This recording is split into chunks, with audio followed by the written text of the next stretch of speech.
நான் தான் உங்கள் கவிசபான். நேற்று 2 கொஸ்டின்ஸ் பார்த்துனாங்க. இன்றைக்கு அடுத்த கொஸ்டின்ஸை பார்ப்போம். நேற்றான கொஸ்டின்ஸ் உங்களுக்கு கஷ்டமாக இருந்தால் எனக்கு கமெண்ட்ஸ் பண்ணுங்கள், நான் திருப்பி உங்களுக்கு விளங்கப்படுத்துகிறேன். இப்போ இந்த கொஸ்டின்ஸ் என்னன்னு சொன்னால், பிற்பகல் 3 மணி சாதாரண கடிகார நேரம் இந்நேரத்தினை இலக்க கடிகார நேரத்தில் எழுதுக. அதாவது 24 மணி நேர கடிகாரத்தில் எழுதுக. இவ்வளோ போகலாம். கேள்வி என்னன்னு சொன்னால், பிற்பகல் 3 மணி சாதாரண கடிகார நேரம் இந்த நேரத்தினை இலக்க கடிகார நேரத்தில் எழுதுக. அதாவது 24 மணி நேர கடிகாரத்தில் எழுதுக. பிற்பகல் 3 மணி, பிற்பகல் 3 மணி இது சாதாரண ஒரு கடிகாரத்தின் நேரம். எங்களுக்கு இன்னும் ஒரு கடிகாரம் இருக்கு. என்ன? 24 மணித்தியால கடிகாரம்னு சொல்லி ஒரு கடிகாரம் இருக்கு. இப்ப சாதாரண கடிகாரத்துல பிற்பகல் 12 மணி, பிற்பகல் 12 மணிக்கு பிறகு பிற்பகல் 1 மணியா வரும். ஆனா 24 மணித்தியால கடிகாரத்துல பிற்பகல் 12 மணி பிற்பகல் 12 மணியாகவே இருக்கும். ஆனால் 1 மணி என்னவா இருக்கும்னு சொன்னா, இந்த 12ஓட ஒன்றை கூட்டுறோம். ஒன்றை கூட்டி 13 மணியாக இருக்கும். ஆகவே நீங்க 12 மணிக்கு பிறகு நீங்க எதை காண்றதா இருந்தாலும் இந்த 12ஓட அந்த மணித்தியாலத்தை கூட்டிட்டு போட்டீங்கன்னா சரியா இருக்கும். இப்போ இதுல கேட்டது என்னன்னு சொன்னா, பிற்பகல் 3 மணி. அப்ப உங்களுக்கு ஏற்கனவே தெரியும் 12 மணி இருக்கும், பிற்பகல் 12 மணி இருக்கும். அதோட அந்த 3 மணியை நீங்க கூட்டி விட்டீங்கண்டா, இப்படி நேருக்கு போட்டு 0 0 2 3 5 1 இப்படி போட்டுட்டு பின்னுக்கு ஒரு ஹவர்ஸ் போட்டு விட்டீங்கன்னா சரியா இருக்கும். அப்போ 15 ஹவர்ஸ் இதான் அதுக்கான விடை. சரி, நாங்க அடுத்த கேள்விக்குள்ள போவோம். அடுத்த கேள்வி என்னன்னு பாத்தீங்கன்னு சொன்னா, காலை 7:45 மணிக்கு வேலைக்கு புறப்பட்ட சாந்தன் 15 நிமிடத்தில் தனது வேலை தளத்தை அடைந்தார். எனவே அவர் வேலை தளத்தை எத்தனை மணிக்கு அடைந்தார்? இதுதான் கேள்வி. அப்ப எத்தனை மணிக்கு போறார்? காலை 7:45க்கு போறார். இது மணித்தியாலங்களை கூட்டுற சம்பந்தமான கணக்கு. 15 நிமிடத்துல வேலைத்தளத்தை அடைகிறாராம். அப்ப நீங்க என்ன எழுத போறீங்க? 15 நிமிடத்தை கூட்டுறதுக்கு இதுல 0 0 15 நிமிஷத்துக்கு நேரம் எழுத போறோம். இப்படி 15 சொல்லி இப்ப இதை நீங்க கூட்ட போறீங்க நேர. இப்ப 5 5 10 0 எழுதி இங்க 1 போகும்.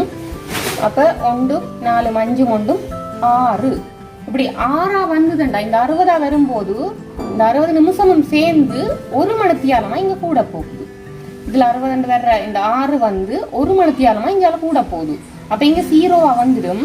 இந்த 1 இங்க கூட போகுது. இப்படி 1 மணித்தியாலம் கூடுது. கூடும்போது இங்க 7ஓட சேர்ந்து 8ஆ வருது. அப்ப எத்தனை மணிக்கு போய் சேர்ற? 8 மணிக்கு போய் சேர்ற. எப்பயும் நீங்க இந்த நிமிஷம் கூட்டேக்குள்ள 60ஆ வரும்போது இங்க 0வா மாத்திட்டு 1 முன்னுக்கு அனுப்பணும். அனுப்பும்போது அந்த 1 முன்னுக்கு இருக்கிற தானத்தோட கூட்டுப்பட்டு இத்தனை மணின்னு சொல்லி சொல்லும். இந்த கேள்வியை நீங்க செய்து பாருங்க. இதே மாதிரி வேறையும் கேள்வி நீங்களே ட்ரை பண்ணி எழுதி செய்யலாம். இது சின்ன கணக்கு தான், மணித்தியாலம் கூட்டுறது.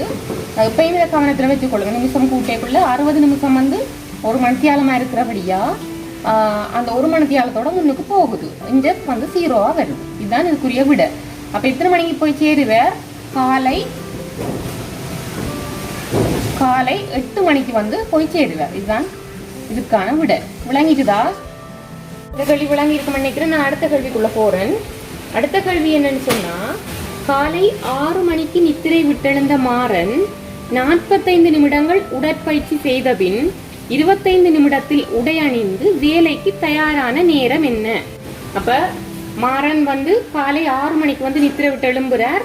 45 நிமிஷம் உடற்பயிற்சி செய்கிறார். 25 நிமிஷம் உடை அணிகிறார். உடை அணிந்து வேலைக்கு தயாராகிறார். அப்ப அவர் தயாராகி முடிய என்ன நேரம்னு சொல்லித்தான் கேள்வியில கேட்கணும். அப்ப நீங்க அதுக்கான விட, இப்ப மாறன் காலை எத்தனை மணிக்கு எழும்புறார்? இதுவும் அதே மாதிரி மணித்தியாலம் கூட்டுற கேள்விதான். அப்ப காலை 6 மணிக்கு எழும்புறார். சரியா? அடுத்தது என்ன சொல்லி இருக்கணும்? ஒவ்வொன்றா நோட் பண்ணுங்க. முதலாவது காலை 6 மணிக்கு எழும்புறார். அடுத்தது 45 நிமிஷம் உடற்பயிற்சி செய்கிறார். அப்ப எத்தனை நிமிஷம் உடற்பயிற்சி செய்கிறார்? அப்ப உங்களுக்கு தெரியும் நிமிஷம் வந்து பின்னுக்கு போட போறோம். இப்ப 45 நிமிஷம் வண்டிக்குள்ள மனத்தியாலம் வராதபடியா முன்னுக்கு 0.045 நிமிஷம். அடுத்தது என்னது?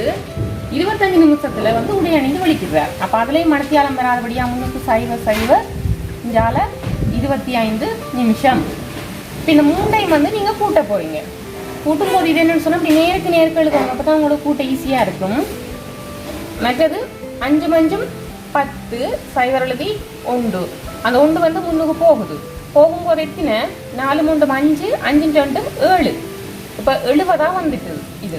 ஆனா உங்களுக்கு தெரியும் ஒரு மணித்தியாலம் எத்தனை நிமிஷம்? 60 நிமிஷம். அப்ப நீங்க அந்த 60 நிமிஷத்தை 70ல இருந்து கழிச்சா 10 நிமிஷம் வருது. அப்ப அந்த 60 நிமிஷத்தை நான் என்ன சொன்னான் இதுக்கு முதல் பார்த்த கேள்வியில முன்னுக்கு அனுப்பணும். அப்ப நீங்க அந்த 1 வந்து முன்னுக்கு அனுப்புறீங்க. ஒரு மணித்தியாலத்தை வந்து முன்னுக்கு அனுப்பினா நிச்சயம் எவ்வளவு? இந்த 10 நிமிஷத்தை தான் நீங்க இதுல போட போறீங்க. போட்டா முன்னுக்கு ஒரு மணித்தியாலம் வந்து சேர போகுது. இந்த 6ஓட அந்த ஒரு மணித்தியாலம் வந்து சேரும் போது 6 × 7 இருக்க போகுது. அப்ப எத்தனை மணிக்கு அவர் வேலைக்கு தயாராகி இருப்பார்? காலை 7:10க்கு தயாராகி இருப்பார். காலை 6 மணிக்கு எழும்பி 7:10க்கு தயாராகி இருப்பார். இதுதான் வந்து இதுக்கான விடையா இருக்கு. ஓகே, நாங்கள் 3 கேள்வி பார்த்துருக்கிறோம். உங்களை விளங்கி இருக்குமென்று நினைக்கிறேன். உங்களுக்கு இந்த கேள்விகள் விளங்காட்டி கமெண்ட் பண்ணுங்க விளங்கலைன்னு சொல்லி. நான் உங்களுக்கு இதே மாதிரியான வேற கேள்விகளும் செய்கிறேன். அதை விட இந்த கவிசபான் கிரியேஷன்ஸை வந்து நீங்க சப்ஸ்கிரைப் பண்ணுங்க, பெல் பட்டனை வந்து கிளிக் பண்ணுங்க. அப்பதான் நான் போற வீடியோஸ் உங்களுக்கு நோட்டிபிகேஷனா வரும். மேலும் மேலும் நான் உங்களுக்கு வீடியோஸ் வந்து என்னால் இயன்ற அளவுக்கு போட்டு கொண்டு இருக்கிறேன். எல்லாருக்கும் இந்த வீடியோ இவ்வளவு நேரம் பார்த்ததுக்கு தேங்க்யூ. பாய்.